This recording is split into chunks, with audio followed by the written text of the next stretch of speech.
another edition of The Morning You.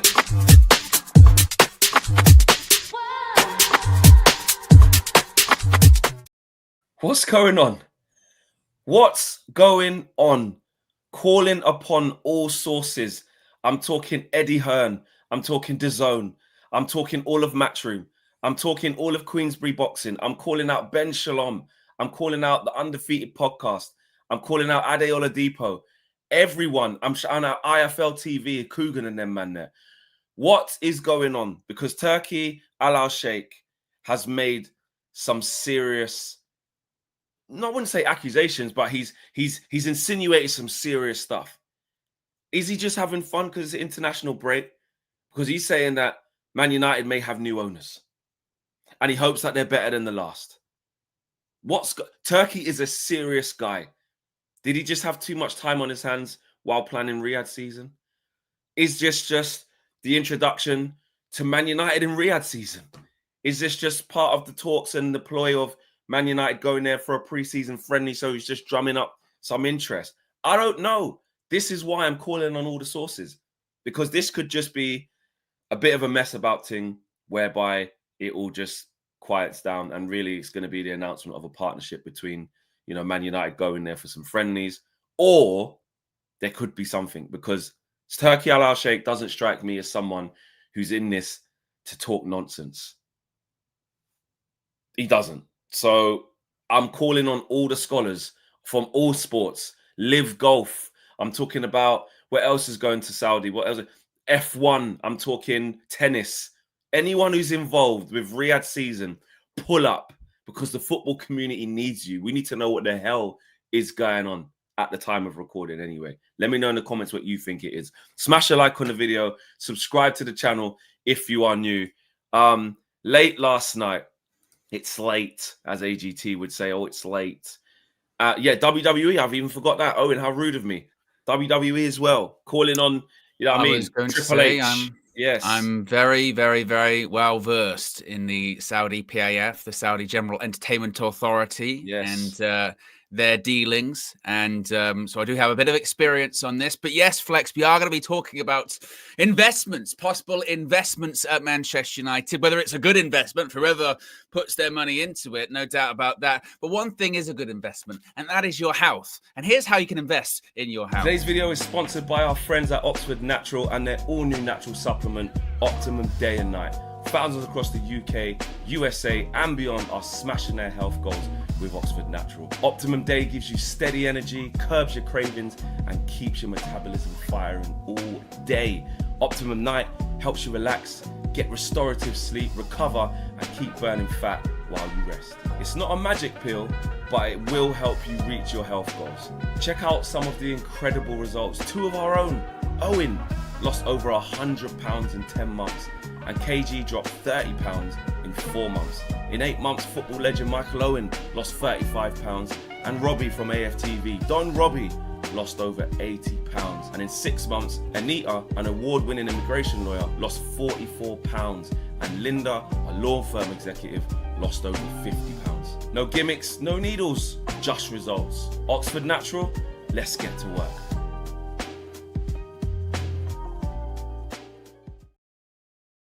Yes, you can scan the QR code right there. You can use the code UV and you can save up to 70% off. You can get your Optimum Day, which is good for your weight loss goals, right there. Flex holding it up to the camera. You can get your Optimum Night, which is good for your restorative sleep. You can get them together as a stack. You can get them individually. Yeah, it's a new and improved formula. You can get Optimized today. The link's in the video description. It's pinned in the chat as per usual. Flex, we've got a lot to talk about, mate.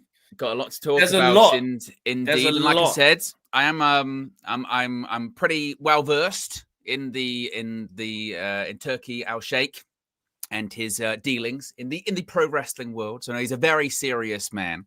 So when he posted this late last night, this is the translated version, and he's all over social media because of his promoting and boxing and what have you. He said last night, the best news I heard today is that Manchester United is now in an advanced stage of completing a deal to sell to a new investor. I hope he's better than the previous owners. Bit of a swipe there at the Glazer ownership there as well. Now, this could mean a variety of different things, right? This could be just Turki Al-Sheikh just putting something on social media. He's heard a rumor. He's a very in the know guy, though, so maybe he has heard something. There have been rumors, haven't there, about Manchester United actively negotiating with the Saudi PIF over a mid-season friendly, like a mid-season tour, warm weather training. So maybe they have been in talks. They have had talks. They have had chatter. One thing I can say about Turki Al-Sheikh. Now, this isn't necessarily him saying that the Saudi PIF are going to buy Man United. I don't think they even could because of the Newcastle situation. I don't think it means Turki Al-Sheikh is going to buy Manchester United, although he is an owner of a football club. I think it's Almeria in Spain. Yeah, La Liga, he is the owner of. But anything that he is involved in, he tends to get. I mean, from the wrestling aspect of things, WWE and the Saudi PIF entered an agreement in 2018. They're one of the first people to really get into business with the Saudis. And back then, they were looking to have your WrestleManias, your Royal Rumbles, and at the time it was scoffed at. No chance is that going to happen. I mean, these are the biggest events that this company has to offer. Not going to happen. Well, fast forward all these years later, next year's Royal Rumble's in Saudi, and they just announced that in 2027, WrestleMania is going to Saudi. Why? Because they're paying a shit ton of money. And because in 2027, it's the 300th anniversary of Saudi Arabia. It's a big celebration, so they're going big. Say WWE? No, 300th anniversary of Saudi. So the point being is you cannot rule anything out with these guys. There is a lot of money on the line.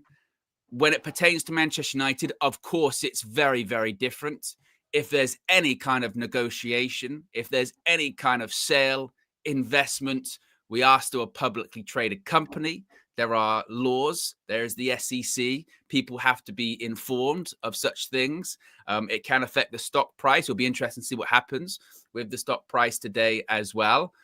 So who knows? I mean, if it was any other person coming out and saying this, I mean, apart from obviously a very credible journalist, then you would go, well, I don't know, this is kind of bullshit. But I suppose it's the fact it's from Turki Al-Sheikh, and he's in his dealings as the head of the General Entertainment Authority in Saudi, he's put together some really big deals, obviously in the world of boxing, in the world of well, actually, I should probably just say combat sports, because, of course, you've got Zuffa Boxing now, which has been launched in association with the Saudi PIF, which is the UFC parent company and WWE's parent company, TKO. They've launched their own boxing league as well.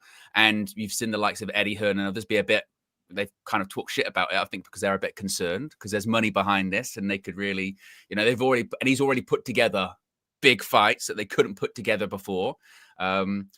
So anything's possible. Anything's possible. I will still believe it when I see it. And like I said, there is a lot of stuff that hasn't happened that would need to happen. Like I said, with the publicly traded company, but it's no doubt interesting. Can't argue against that, can you? It's very, very an interesting development. Yeah, I think, listen, I'm not a boxing connoisseur or purist at all, but vague knowledge of boxing, that, he said he's unified all of boxing. Do you know what I'm saying? Frank Warren and Eddie Hearn, two promoters that have deep-rooted hatred and rivalry, working together for a long time now under Riyadh season, with including Ben Shalom as well, who's gate crashed the party. And that's not happened before, because why? Money talks. He's making the biggest fights. He's making the biggest events, Oh, and also, sorry to interrupt. This is the other thing with the announcement, because this WrestleMania thing happened just like a couple of weeks ago, when it got leaked out like a day before the announcement was made, accidentally on Snapchat. This is a true story. So it came out on Snapchat, and an Arabic press release came out saying WrestleMania is going to Saudi in 2027, and then they were like, "Oh shit! It's come out too early. Fuck it." So it's not impossible that he could jump the gun with certain things. That is also worth pointing out. Stuff does come out a little bit early than sometimes is intended, sometimes on purpose. I mean, it's not true, though. There you go. Exactly. And then it came out to be completely fact. So the point being is, like you were saying, sorry to interrupt, it's almost a disservice about him to say that it's just boxing, because he does a lot. Exactly. These men have taken over when Owen's just given us the complete lowdown. Shout out Owen Wrestle News 36555. That's, Owen giving us a snapshot into what happens over there. So make sure you go check that out. So of course you're well versed from start. Basically, you're as well versed 2018 as like the takeover of like when how you follow the United takeover, and it was going to be Sir Jim Sheikh, you're following it daily. That's the same. So you don't need to. What you do need to do is understand that Owen knows what he's talking about in terms of that WWE stuff. Turki Al-Sheikh and Saudi in general. Like I said, the other sports that they're dipping into, even the darts is going there, mate. Do you know what I mean? The darts. So that to F1 to NFL. I think NBA as well. I want to say NBA. I think so. I think the UFC has probably agreed a deal. UFC. Look at Dana White. They're talking about unifying the whole boxing division to just one belt in per weight class. All kinds of stuff. So I think the point being, if you're listening to all of this and going, what's this got to do with football? Because I think let's bring it back to the United thing. There's so much said about this guy, because I've seen a lot of people. Shout out Sam Peoples from United Up TV. He was saying, because people don't know in football if you don't follow many other sports. Sam was like, isn't this the guy who does the boxing stuff? You know what I mean? Which is like an undersell of like how big he is. But if you don't really know the gravitational work that Turki Al-Sheikh and Saudi are doing, then that's the take you're going to have. So I think it's very, very EA Sports as well. I don't know if that's Turki Al-Sheikh, but it's the Saudis, I believe it was. The Saudis, like 5 billion, record sales. So they have to be taken seriously when they speak until they say something that doesn't come to fruition. Their track record is ridiculous. Their wealth is ridiculous. And in terms of football terms, it is significant. Like, this isn't like Saudi media sort of saying this. This isn't some journos having a rumor. This isn't someone breaking an exclusive. This is Turki Al-Sheikh himself on his own X account saying this. That's what this is. It's him saying it. So we have to wait and see what this actually means. There has been talks. We spoke about it yesterday on the morning show, obviously, about, friendlies out in Saudi and stuff like that. So we know there's that kind of thing going on in the background. I would be stunned. I'll be stunned, if Man United were, as Turki Al-Sheikh says, what does he say? Final negotiations or final steps. What's the quote? What's the actual? He says the best news. Advanced stage. There you go. Yeah. I'll be stunned. Yeah. So just keep that there. So I'll be stunned if, Man United were at advanced stages of completing a deal to sell to a new investor. Sell. He's not saying strike an agreement to come to Saudi to play a football match. He's saying sell to a new investor. And he's speaking about the previous ownership. I'll be stunned if we were at the advanced stages of that. And nobody knew. Like, that would, but if nobody was going to know, it would be maybe dealing with somebody out there in Saudi where it's a different ball game. Didn't take long to reach a deal. Big money. No one knows. Bang, he's coming. Like, it says a lot about if they are in, active, negotiations with Man United to have this sort of mid-season friendly or this mid-season tour of Saudi. If he's openly going on social media going, I hope they're better than the previous owners, that would probably imply that deal isn't coming together very well. Is it? Yeah. You know what I mean? So maybe that would suggest that he's not involved. You know what I mean?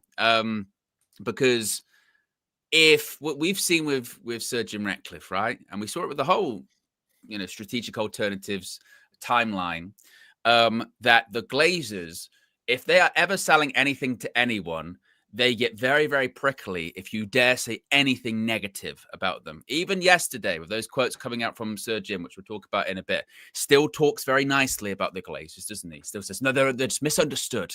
They're just nice guys. They're actually really nice guys. They're just misunderstood. They get a bad rap, those Glazers. And the fact that, and he says that because he obviously wants to placate them, doesn't want to piss them off. you know, he's actively buying from them, etc., etc. The fact that Turki Al-Sheikh there is coming out and sort of going, I hope they're better than the last lot, you know, sort of going, these guys they're shit, basically, would imply that he's probably not in talks with the Glazers, because why would you openly go out and start sort of cussing them? Yeah, right? he's not doing that. Yeah, exactly. So something separate. So maybe it would suggest that something else or somebody else he's maybe caught a wind of it. I don't know. Like I said, there's still. It doesn't really like the thing I mentioned earlier on about the WrestleMania stuff, and that came out, and that was a press release that came out early. That's way different to this, where, you know, you're dealing with a publicly traded company. There are rules, there are laws you have to follow, right? And like I said, people that have to be informed if such a thing is happening. So I will still believe it when I see it.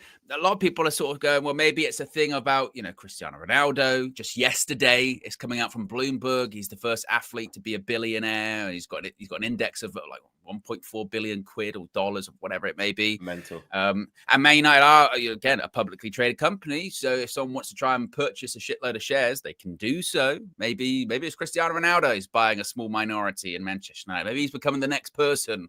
Because you see this with athletes now. It's all the rage, isn't it? Of so-and-so is a minority owner of this club, that club. Tom Brady at Birmingham, Michael B. Jordan at Bournemouth, LeBron James at Liverpool, right? You get these people that are attached. Maybe it's something like that. I don't know. But I think maybe it's a bit overblown to think that this is going to be a deal in which, say, like you know, the Glazers are gone and they're no and Ineos I don't think it might be someone comes in, they purchased 5%, you know, 2% of Man United, something like that, and it's just maybe just one of those things. Yeah, less than obviously what Ineos have, and there's like a new investor on the board or something like that, but. It's intriguing to say the least. I mean, there's a lot of people that are saying, listen, just international break rubbish, you know, clickbait, you know, there's no story. So this should just happen at international break. Listen, if it wasn't Turki Al-Sheikh saying it directly, I would lean more towards that in terms of like, there's no point even discussing it. But I'm sorry, like he's too significant a person, a figure, to like, just gloss over it like he didn't say what he said. Like he's done too much in my opinion. That's why we're going to bring it here. I don't think we can look at that and say, you know, he's just capping 100%. What does he know? What's he done? No, he's done some serious stuff. And also, why would he do that? He's not a journalist. You know what I mean? This isn't, like I said, this isn't, you know, Samuel Lucas from The Sun coming out or saying anything like that. This isn't, you know, like before. Remember when we thought Qatar had purchased United because it was in Qatari newspapers, and we were kind of doing the string leading into why he knows him and he knows that. This isn't that. This is like, this is the guy. He's not a journalist. This is a guy that puts together all these deals. So the fact that he would come out and say something, that's what's taken a lot of people back by this, I think, is everyone's going, well, that's weird. And even now, I'll be honest. Weird. It's that. Yeah. When we were putting together the show this morning and doing the graphics and stuff like that, I was thinking to myself, I thought, I'd say by the time I sort of put this together, we go live or whatever, a couple minutes in, a journalist will come out and go, it's bullshit. It's not really happened. Despite this and the other, this is what it is. No one said anything. No one's come out and said anything this morning, which is odd. Usually stuff gets poo-pooed very quickly, doesn't it? The fact that no one's come out and said anything is probably because all of these journalists are going, it's weird. I haven't heard anything about that. Yeah, I haven't heard that. Shout out Mike Keegan. Shout out my guys at Bloomberg. Shout out, you know, whoever else is well versed across, you know, United takeover / this, that, and the other. And I think that's what it is. I think, yes, you have to obviously take things with a pinch of salt and not get too carried away. The Glazers have a strong grip on Man United. You know, we all got hoodwinked into thinking they would look at a full sale, and they priced everybody out of it by demanding too much, and then ended up selling it to Jim Ratcliffe as a minority owner. And we know the rest, right? In terms of they've played a blinder. So Jim's in the firing line. So Jim's got to sit in interviews and give the updates and say this, that, and the other. And we all talk about Ineos and Sir Jim and their decisions rather than the Glazers. So we know that. But I just think it's so weird. It's from such a significant individual in that part of the world who's done so much in sport, and the track record speaks for itself. it's like, because he's not saying he's buying it, by the way. You know, he's insinuating that he knows who is, and it's in stages, and until somebody comes out really, like you said, and shits on this and says, you know, like a Ornstein, like this is, you know, this is not this and this is not that, then you have to question. Straight after, Turki Al-Sheikh put another tweet out, did he, talking about some of the concerts that are going on in Saudi and that, and it was like, he just dropped the Man United thing. All right, just talking about these concerts now and stuff. And people are all in the comments about that saying, what about United? So you go, I don't know. Like, has he just decided to do something a bit smart, you know, that he hasn't really done before, just to kind of do it, to get us on some strings? You can't rule that out either. You know what I mean? You can't rule that out either. So yeah, man. Again, he's just, and because of his track, this is the other part of it, because of his track record in getting things done that were previously thought to be impossible. So again, you look at his work, obviously, I suppose combat sports in general, but obviously look at the fights he's put together in boxing. Those fights were deemed impossible to put together. You look at the things he's done again with the wrestling, it was deemed impossible that you'd have, you know, major events over there. That's happening. Look at all of these, you know, again, the EA thing that came out just a few days ago. You know, a consortium led by Saudi Arabia spent $55 billion on buying EA. Like, that's that. Like I said, F1, golf, you name it.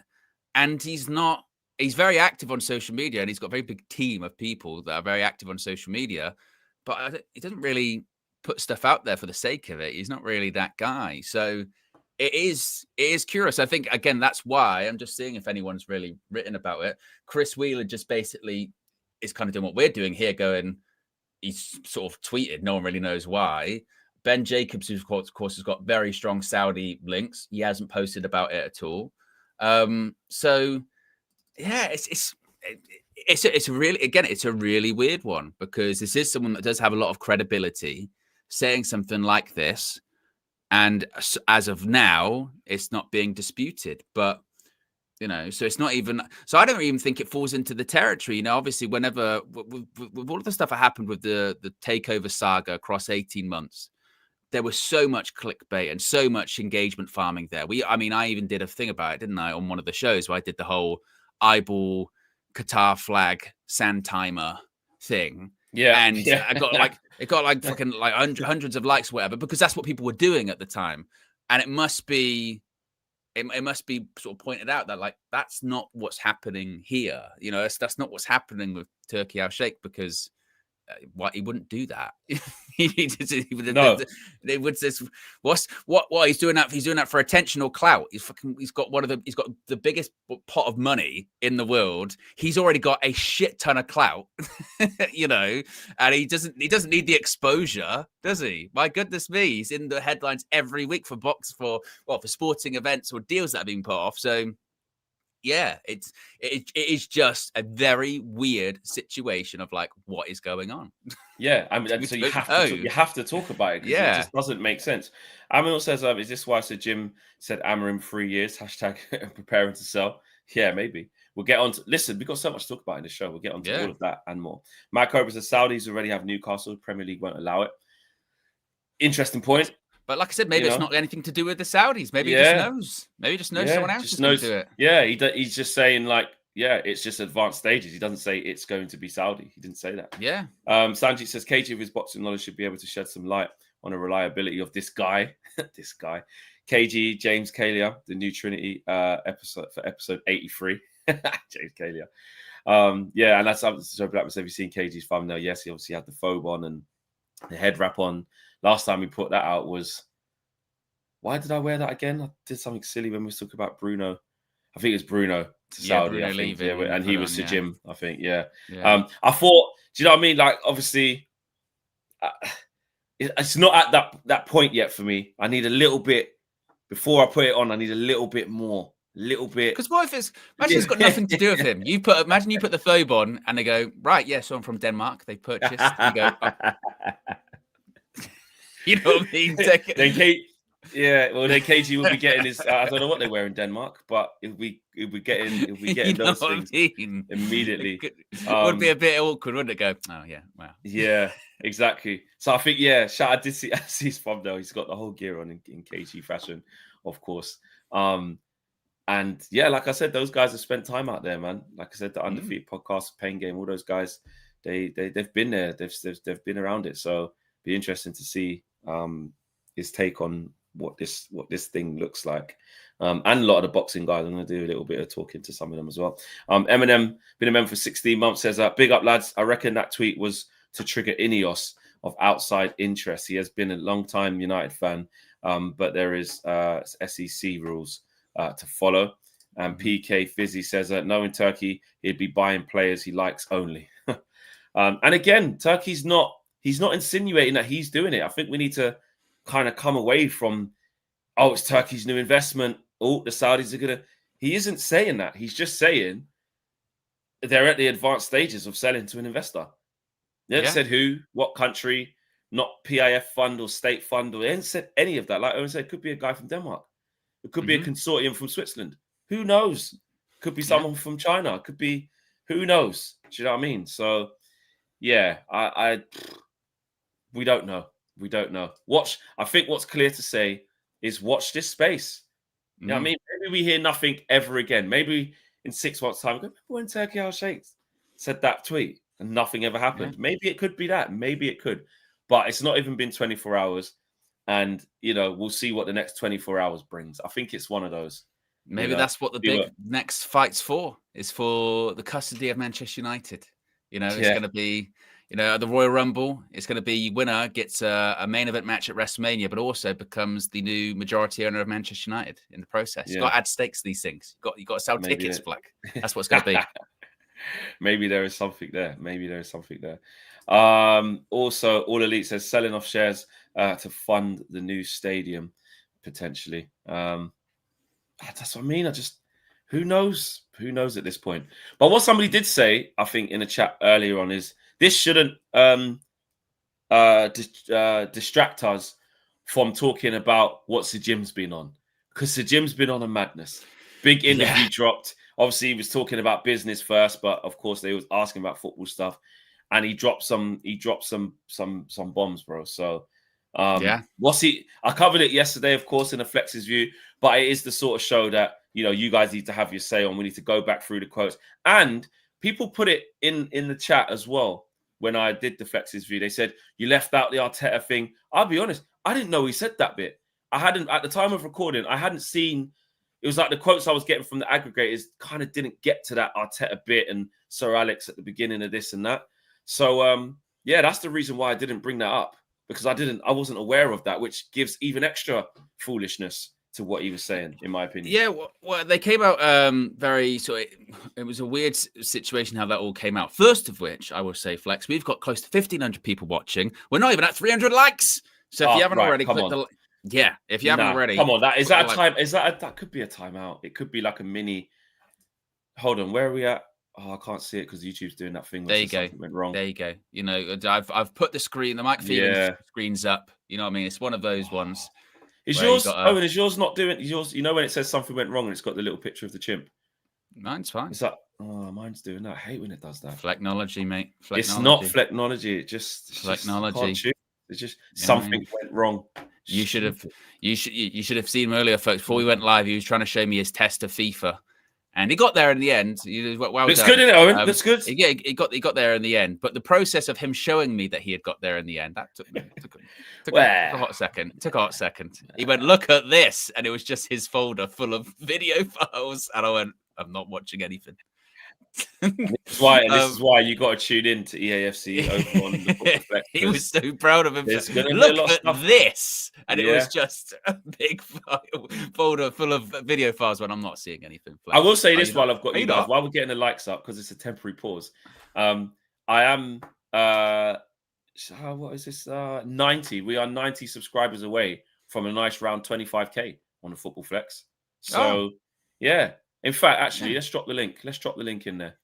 Yeah. Let's do that. Your channel. There you go. There you go. Your channel. There you go. Copy and paste. That's me waving a white handkerchief. That's right. There you go. Yeah. Subscribe to the Football Fleck right there in the chat. There you go. There you go. Yeah. Yeah. And do you remember your shortcuts on your keyboard? Your command. Oh yeah, I knew. Yeah, I knew that. I did know that already. To be fair, I just didn't know that you could. What I didn't know. See, it's what it is. What I've realised. Yeah, I like this little temporary pause in the middle of the show. What I've actually realised about technology, yeah, is like it's actually quite simple. If you don't get angry and go right, think about that and take a step back. Because I always knew you could do Command C, Command V. I knew that's how you copy and paste on the Mac. I just didn't know that in OBS you could do that on like a camera setting and just paste it on a new scene and it just drops it in. And I was going, look at that, Owen. How easy that is. He was trying to paste something. He's going, I just can't get it. I went Command C. He went Command C. I went Command V. He went Command V. He went, oh. I did another thing as well because basically, obviously you got your capture card. So I've got the capture card out of OBS and I'm like, right, there's me in the bottom corner. Brilliant. It's all great. And I'm going, there's no sound. Now think about this. And this is a regular problem for you. This is a regular problem. When I play this, I took this PS5 from downstairs where the sound is on. So it's not the PS5. It's not that. I've plugged it into the Elgato. So the Elgato has sound within it somewhere. I need to extract the sound into OBS. How do I do that? And it came to me and I went, hold on, wait a minute. I need to add an audio file. I need to take the audio into the audio mixer in itself because I just had it as a visual. I just assumed that it would put the audio into it as well, which you would think because it's, top technology and that. But no. But I worked it out and there's perfect sound and everything. So check it out. Yeah. There you go. There you go. How many likes we got now?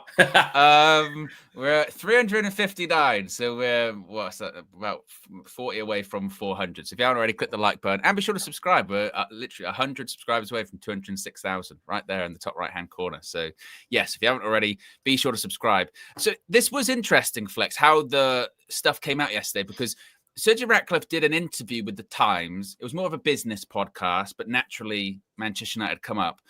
But initially it was like the Irish Examiner were the first to report these quotes. And then they kind of came out like drip fed throughout the next couple of hours, which is probably why we didn't really see the Arteta stuff straight away.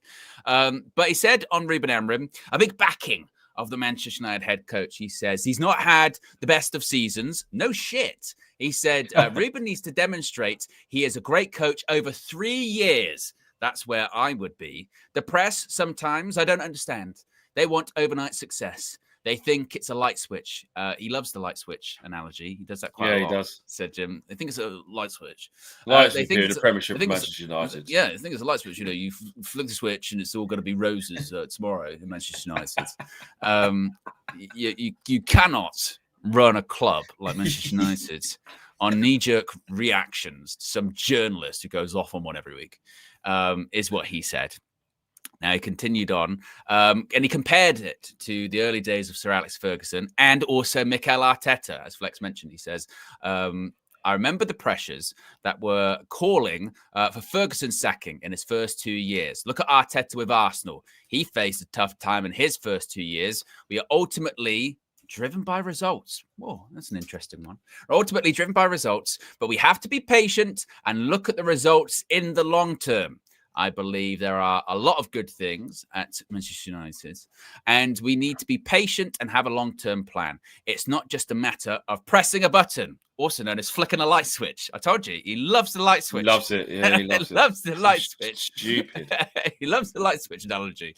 And when asked if he intends to give Ruben Amorim, said 3 years as the Manchester United head coach, he says, yes, 3 years, because things don't happen overnight. Now, he said a load of other stuff, which we'll get to, but that was the big backing of Ruben Amorim from Jim Ratcliffe there.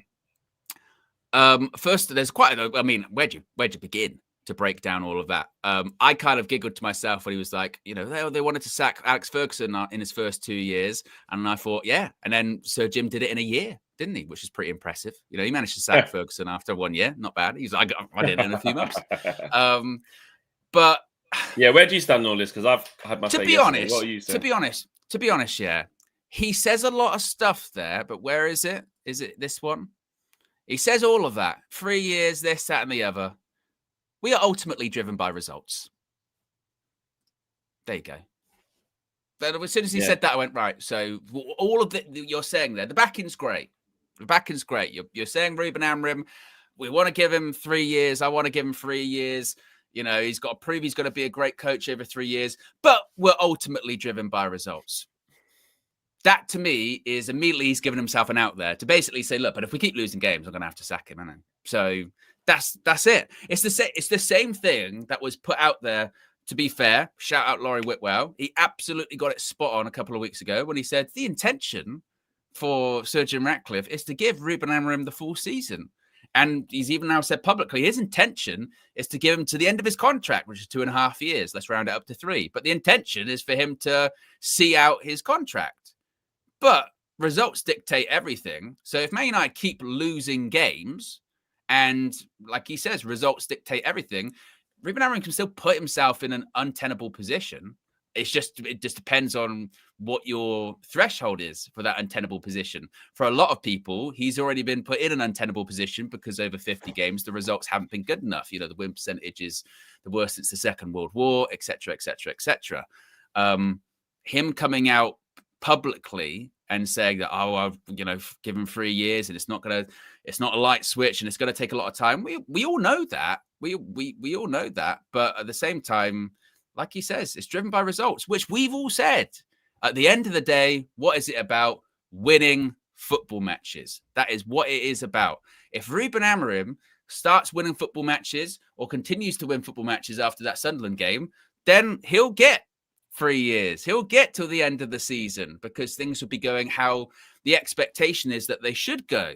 But, you know, Sir Jim and Ineos, they've got expectations of where they want Manchester. I'd love for that same person to ask him, so where do you want to have Man United finish this season? What's the expectation? You're saying it's not an overnight thing and you can't flick a light switch, but surely you expect them to win games and you surely expect them to be competing for things, maybe not Premier League, Premiership titles just yet, but surely they've got to be winning football matches.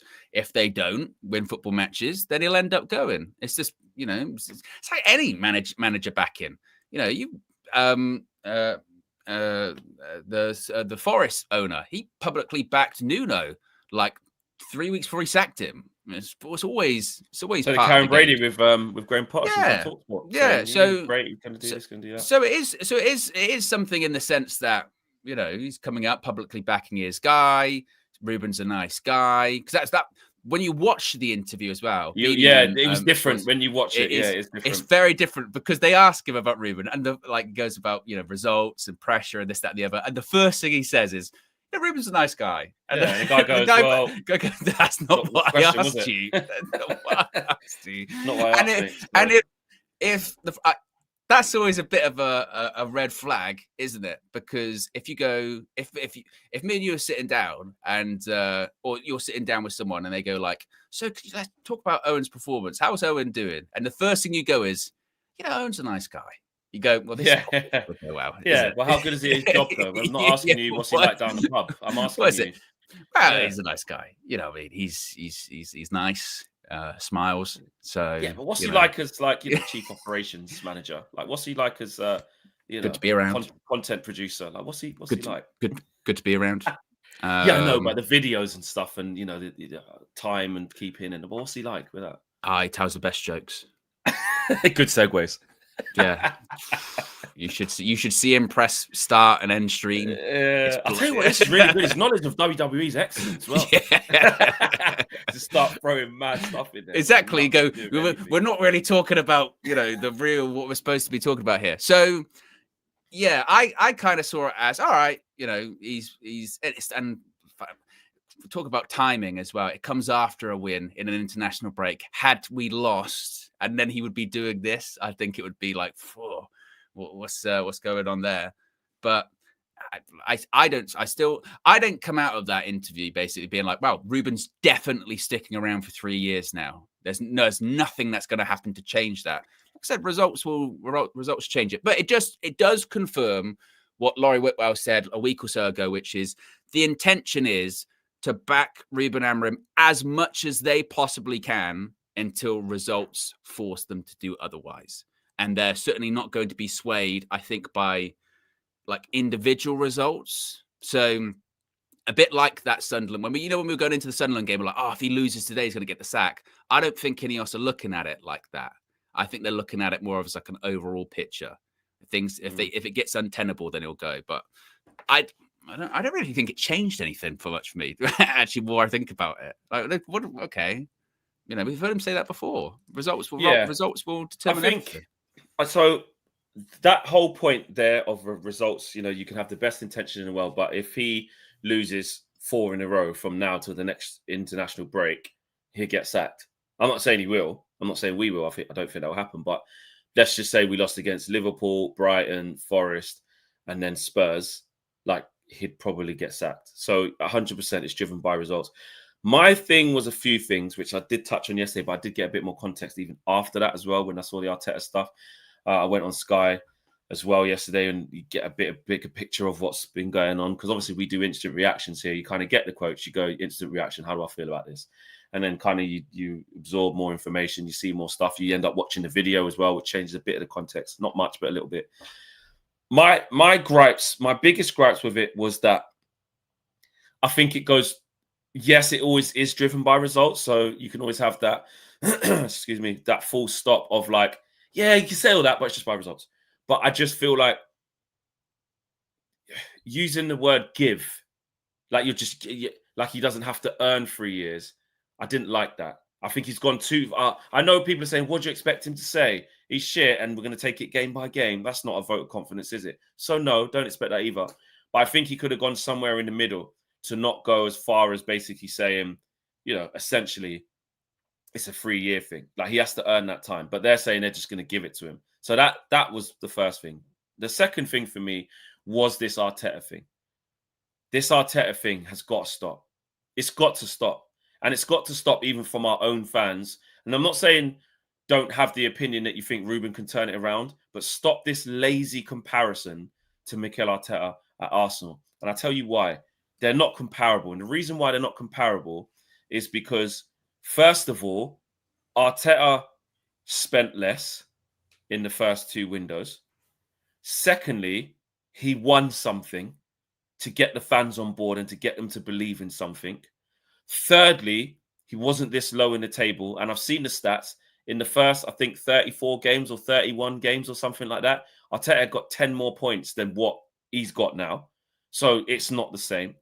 And fourthly, am I on the 4th point? I think I am. And fourth, yeah, I think I am. And fourth, Arteta showed improvement. He showed improvement. Like, he changed things. He changed things. Like, he used to play a back 5. Then everyone was like, please, Arteta's too negative, play a back 4. They get touched playing back 4. Then he'll go back to a back 5. Silence of Sib says, stop this. And then what we start to do is this as well. We go, yeah, but they haven't won anything. They ain't won anything since then. I get that. I'm not saying like, well, so Jim's comparing him to him, by the way. So if you're saying stop this, that means you don't agree with that. Ads, what are you disagreeing with? People that are saying stop this nonsense, what are you agreeing with then? Are you saying that Sir Jim Ratcliffe is wrong as well then? Because he is comparing it to Arteta and saying that's why we have to stick with him. But if you lot are saying stop this because what have Arsenal won? Well, then Sir Jim's wrong then, isn't he? That means you also are agreeing with what I'm saying. And you're disagreeing with what Sir Jim Ratcliffe is saying, is what I'm saying. And what I mean is that whether Arsenal have won the big trophies or not, right, he has showed year-on-year improvement from the start. From the start. And comparing our guy to him, he's been worse in that period. Worse. So I don't get this whole, well, Arsenal, they stuck with him. And look, now they're second, and 5th, and then 2/8. Like, it's not the same thing. I think the idea of the Arteta stuff, that for me goes down a hill when you see, those stats. You know what I mean? When you see that, I don't see Mikel Arteta in those. I mean, you're not going to see him in that one, but in comparison to even the ones that were deemed not good enough before, he's miles off. You know what I mean? He's miles off. Let's just go back to that one. Don't see Arteta in that. I tell you the even worse comparison, which we really need to stop doing, since we're saying we need to stop doing these comparisons. It's the Sir Alex one. I'm so tired of the, oh, you fans would have wanted to sack Sir Alex Ferguson back in the 80s. Yeah, you're not real. Come on. We do have this like post Sir Alex syndrome, which is like, because Sir Alex, he was here for 20 plus years, and then every manager needs to get 20 plus years at Manchester United, regardless of how well they're doing or they're not doing this, that, and the other. You know, it's like we harken back on that and we go, oh, it's Sir Alex. Well, no. Sir Alex was on the brink, and then guess what happened with him? He started getting, you guessed it, results. He started getting results, started winning things. That's why they talk about the Mark Robins goal. That's the goal that saved Sir Alex. Why? Because we fucking won something. We win in football matches. We're in latter stages of competitions then, right? That's what was happening at that period of time. Ruben Amorim, I get it back up on the screen once again. Look. not even at that point. We're nowhere near. No, Owen, agenda. No, we're nowhere near that point. No. But we always circle back, and we did it with Ten Hag, you know, because we're good. We have the Messiah complex. We are desperate with players or with coaches. We need to find that person that is going to lead us back to the promised land, and we put so much on them, whether they're a player that steps on the pitch or they're a manager that's on the touchline in their technical area. It was the same with Ten Hag when he won like Carabao Cup. I just remember he was going for dinner with Sir Alex. This is the guy. So he's with Sir Alex. And he was hugging Sir Alex afterwards and what have you. We do it with Cobby, you know, and these other players, they come in and we're like, you're going to be it, Pogba. You're going to be the one. They're going to take us, Flex. They're going to take us back to winning the league. That's what's going to happen. And then we sort of chew them up and spit them out, and they're not good enough. And it's the same with this sort of Sir Alex thing. We are so desperate for them to be the guy that if we then find out that they're probably not the guy, we will kind of delude ourselves for a long time. And I'm culpable of this too. I did it with Ten Hag. I did it with players too. No, they're not. It's going to work out. It's definitely going to work out. That's what it's going to be. It's definitely going to work out. And you have to realize when you make these comparisons to Ferguson, to Arteta, they're just that. They're just comparisons because no two situations are alike. So you can make surface level comparisons and go, oh, they had a bad start. All right, that's a blanket level comparison. Arteta had a rough start of it at Arsenal. Look where he is now. And you go, all right, how actually similar are those situations? And you go, they're not. They're not that similar. Or Sir Alex, Sir Alex, you have difficult start. I mean, I didn't win anything for like 5 years. And you go, all right, let's have a look actually. In that period of time, how was he doing? Some bad seasons, some good seasons, where he finished like second in the league, you know, before he goes on to become Sir Alex. So the comparisons end. You know what I mean? The comparisons end. And what you do find out with this, with the Amorim situation is there's not a lot comparable to this. When you're breaking records of like the worst win percentage since the Second World War, or you're miles off even, you know, the previous guys that have come in post Sir Alex, you realize again, there's no comparison. There's no comparison from Amorim to Arteta. There's no comparison. Let's say have one Klopp. We do the Klopp comparison a lot, don't we? Oh, Klopp, when he first came in at Liverpool, struggled, and then look what happened with him. But then you look at his record compared to Ruben Amorim, there's no comparison. Is there? There's not. You know, Jurgen Klopp, like a first full season, what's he qualifying for Champions League? Getting to, you know, a year later, winning, getting into the Champions League final. Like, there's no comparison. Well, and if you look at Sir Alex's here, 687. So, you know, year I was born, 87. That's when Sir Alex got here. He finished 11th. Then he finished second. Like you said, finished second. Then he had a bad season and finished 13th. Then he finished 8th. Then he finished 6th. And then it was all up from there. Second, first, second, first, second, first, third, first. Like, fucking, that was crazy. But, you know, if Ruben Amorim finished second in his second season, that would buy him a shitload of time. It would. No, but then what people are saying is let him get to his second season. And he finished 15th in this one. Let him get to his second season. And I think these are full seasons as well, by the way. So the 86, 87 season, I think that's a full season. So, you know, you've got to be careful when you keep trying to compare it to the greats. And also as well, another thing of that is, you mentioned, was that 1987? Did you say that was? Yeah, 87, 86, 87. It's 2025. You know what Exactly. I mean? Like a lot's happened since then. You mentioned like the amount of victories. We're still the same, mate. At that point, it was laughable that Sir Alex was going to kick Liverpool off their perch. You kidding me? How many Premier League titles were we behind by that point? Like 13 or something ridiculous, or league titles behind by that point? Ridiculous. A lot's happened since then. You know what I mean? It's not 1986 or 87 anymore. It's 2025. Man United is, you know, as the institution, of course, it's always been massive. But things happen, things change. You know, you can't compare it to that. You can't. So yeah, I think they're just easy cop outs. Well, look at Arteta, look at Klopp, look at Sir Alex. All right, cool.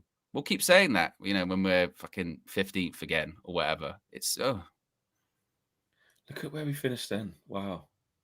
Placement. It's crazy when you look back and see. So yeah, but on transfer market, it's a bit different. It says 11th, 2nd, 11th, 13th. What's that one I just saw? Well, whatever. I think this would probably be more accurate. Yeah. Finished 11th, 29 games.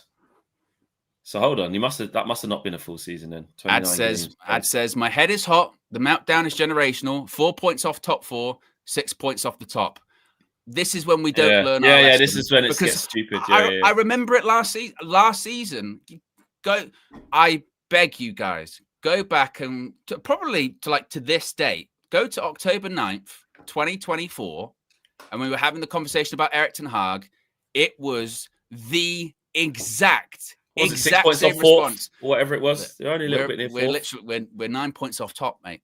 So it's gonna come good. It's gonna come good. I don't know what you're talking about. 9 points off top 4 with 6 points off. You know, it's totally fine. We got it up a couple of shows ago, didn't we? Whereby we never got out of like 14th or 15th last season. Like we did every game, and it was still. Look, we're only 9 points. Even in the sort of this calendar year in 2025, I remember even like in January, there was still like, you do realize we're only like 9 points off, you know, 8th or 9 points. Yeah, we're only 3 games in a row, which we're never going to win ever. In a row of like, you know what I mean? And hoping the other teams lose 3 games in a row at that time. Yeah. And here we are. Fast forward, can't win back-to-back games. Man, this guy's fucking growing his hair. It's waiting for this level of consistency to claw back these so-called points where we're only 6 points off, 9 points off. Frank's got a giant red afro, right? That he's been growing for over a year, and we're only like 6 or 9 points off, you know, the top of the league. So all you got to do is go on a run. Foolishness.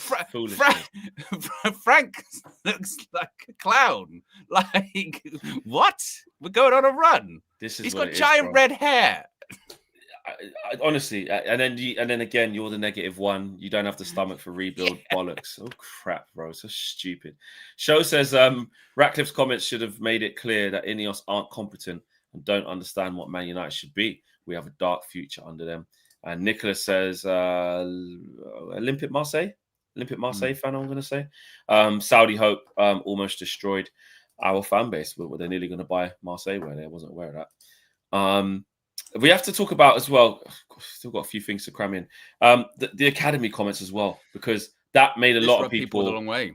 Yeah. This really did. Guys, so every time he talks, he just... This is what Ratcliffe had said. And to be fair, it only confirmed what we kind of knew. But he said the academy must constantly produce talent. This helps you financially. Once again, Flex, it's not like flipping a switch. Fucking loves that phrase. You don't solve the academy's problems overnight. It takes time. We have just recruited a new academy director. He also says, that's on the stadium. This was the one. He said, the academy has really slipped at Manchester United. You need the academy to be producing talent all the time. It helps you financially. Yeah. I mean, like you said, but he's not the saddest wrong. thing. No, the saddest thing about what he said is that it's true. Yeah, the saddest thing about what he says is that it's true. Obviously, we know about PSR, 100% profit, selling your youth players, etc., etc. But we also know from the report that Laurie Whitwell put out the other day of how the academy, he said it is slipped a little bit. No, fucking people ain't cleaning the toilets, mate. We're borrowing shorts and socks off under 13s. Everton. Do you know what I mean? Like, say it like the negligence. And I did say that in my breakdown of that. I said, listen, I'm all for, you had to put the money into the men's first team first, get that right. Now the project is going to turn towards building the academy and the women's team. I've got no problem with that. Things can't do everything at once. We ain't got unlimited money. You've got to do it in stages. But allowing the standards to drop as low as what Laurie's report was saying is disgusting. It's totally disgusting and very amateur-like. We keep calling ourselves the best in class, biggest club in the world, project win the league by 2028, and we ain't got no shorts and socks in under 13 fixtures. And there was another bit that was saying that the under 21s are basically in a place or in the changing rooms or the side of the building that's basically built for under 12s and 14s, like fully grown men essentially at 21. You are, near enough, and you're in facilities that are built for under 12s. So. Yeah, I think it's less that it helps you financially. Obviously, we don't want to hear it put to us like that because it means more at this club. Like, we have a rich history and DNA of, and veins. It runs through our veins, right, of developing young players, not just for profit and cash, while the others do that. It's about getting them in the first team and then representing Man United at the highest level and winning stuff. However, we do have to take our head from under a rock and understand where football is, where it's gone, where it's going, until such times as the PSR rules change. So he's not lying, but my pushback is just how they've allowed the standards to slip so much at the academy. I look at that. I don't really have too much of an issue with what he has said there, because I do actually think all of that, what he said is true. The way football works now is your money is in your academy, whether it's obviously selling players on for pure profit, which we know about, or the idea is, look, if you develop a player and you buy them for, pennies pretty much when they're 14, 15, 16, and they go on to become a 100 million pound player, you're saving 100 million pounds instead of having to go out and spend it, externally on a player. You've developed that player through, and it can save you money. So I think it's both aspects of financially, isn't it? It's the finances of selling a player on, which of course you get pure profit, but it's also the finances of saving money, and instead of going to buy a player, you developing a player. So I think he's right by that regard. And I do think he's right in terms of the standards have slipped, because we've all said that as fans. We've all said that. Oh, City, look how good their academy is. Or Chelsea, look how good their academy is, right? We haven't been saying that about our own academy for quite some time. So I don't disagree really with what he's saying there. And I think the pushback of, it's only just about making money with him. Well, unfortunately, that's the way the rules are now in football. Yeah, you have to use that as a way to. The decision makers in football financially have made it that way. That's how it is. It's like that for everyone. That isn't just us. So I do agree with that. Yeah. There's quite a few actually. Ahmed, shout out to you, Ahmed. Says calling BS on the Turki Al-Sheikh news. But if there was anyone who would pay the 10 to 12 billion, would be him. Wouldn't be shocked if he ends up dishing out 15 billion, even notorious for overpaying for everything. But like we said, Ahmed, he's not even suggesting it's him who's buying it, bro. He isn't. So we have to wait and see who he means, if anyone. Carlson, big up to you, bro, says, try stopping an anchor that's already on its way down. Mentality structure, 10 years worth. Last season is on the board. The players in the team was already historically bad. Worst points total season prior. And Nem Green, big up to you, says that the DNE? I'm done. Oh, I'm done. Sorry. I'm done with this management. Boys, I'll make a deal with you. If we beat Liverpool, all three of us do a hot chip virtual handshake. No, I'm not doing a hot chip. Nope. I did it over. I said I would do it over the. I said I'd do it over the summer with the whole Donnarumma and Belabor. Yeah. Yeah, but it was a safe bet to do that one as well. Yeah. Very safe. Very, very safe. I like what you did there. All right, people, big up to yourselves, man. Smash a like on the video. Loads to get into. I'm sure there'll probably be more for the rest of the day. Of course, Owen and James will be live today. Trafford talk. I tell you what, it'd be a good time to speak to James, actually, with all of this Ineos stuff, all this Jim stuff, obviously this stuff. I saw James tweeting saying, cool, this is weird, but okay, we'll do some digging on this. Let's see what James comes back with. Siphon for gold, does he find anything? And a little bit of Leach news actually really quickly. Yes, there was very quickly just said that coming out from Argentina saying that Martinez has had an MRI, everything came up perfect, his recovery's on the right track. The suggestion from Argentina and from the Mail is that he could be back playing for United by the end of the month. They reckon actually after this international break, we're probably going to get the information that he's back in training with the first team and what have you. So look out for Leacher, possibly by the end of October. Yes, we will give you some updates as and when we get that, and look at that in a little bit more detail actually, because he's been out for so long. He's almost a forgotten man. We need to look at that injury, how long. Oh, maybe we sort of have a talk with Dr. Andre, maybe see what he has to say with Oxford Natural by Gowan Live. You can scan the QR code right there. You can get optimized. Maybe we talk to Dr. Andre about long-term recovery. He did the video about how you do ACL recovery, didn't he? With Martinez in the first place. That went viral all over social. Turn a tendon into a ligament. Take it out from your maybe your patella or something like that, right? Was it your hamstring? Part of your hamstring? Your hamstring, hamstring. Turn it into a ligament. That's what you do there. That's why it takes 9 months, because it has to change from a tendon into a ligament. I learned that. See, you learn real life stuff. The last injury video he did was about Mateus Cunha coming back from his hamstring injury.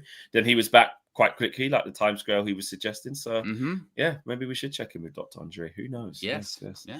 All right. Big up, guys. To see you again at 7 p.m. Or if there's any massive news during the middle of the day, i.e. the new investor is revealed, we will see you instantly. Yeah, man, I've been sold. Yeah. But who knows at this point?